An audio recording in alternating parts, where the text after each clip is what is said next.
Happy 2025. I don't know if you're a New Year's resolution person. Personally, I'm not. I have an all or nothing mentality that makes resolutions not the best for me. But typically, New Year's resolutions are really good things. So if you are a resolutioner, keep it up.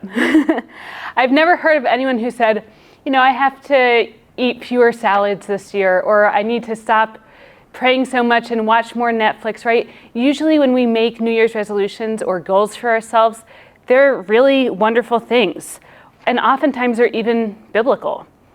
We are called to steward what the Lord gives us, whether it's our time or our resources, our money, or ourselves, well. So the problem arises for me when I convince myself that the goal I set or the resolution I set is what's going to bring me happiness and contentment, right? We get ourselves, I don't think I'm the only one who does this. We get ourselves into this, I had a pastor who called it the greener grass conspiracy. We believe once we reach this goal or achieve what we have set out for ourselves, that's when we'll finally be content. We'll finally be able to relax and sit back and enjoy life a little bit more. But I think there's a part of us that knows that that's not quite true. None of those things are going to bring us contentment. Whether it's when I finally lose this excess weight or when I finally buy my own house, those are all good things, but they're not what's going to bring us contentment. Luckily, Paul tells us what does bring us contentment, right? In Philippians 4:11-13, he says, "Not that I'm speaking of being in need, for I've learned in whatever situation I am to be content. I know how to be brought low, and I know how to abound.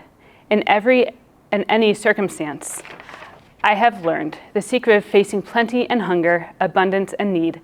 I can do all things through him who strengthens me." Now, many of you probably know that Paul was in prison when he penned those words, and if I had written this letter, it would have sounded a lot different. But Paul reminds us that with Christ, we can be content in any circumstance. That's not to say we shouldn't set goals for ourselves. Please, I'm not telling you to give up on your New Year's resolutions. But his contentment, when Paul was correcting churches and reprimanding them even sometimes, his contentment wasn't hinged on whether or not they heeded his advice. His contentment was hinged on Christ, and ours should be as well. So let's be sure in whatever we're doing, that we're remembering that our contentment is found in him. Happy New Year.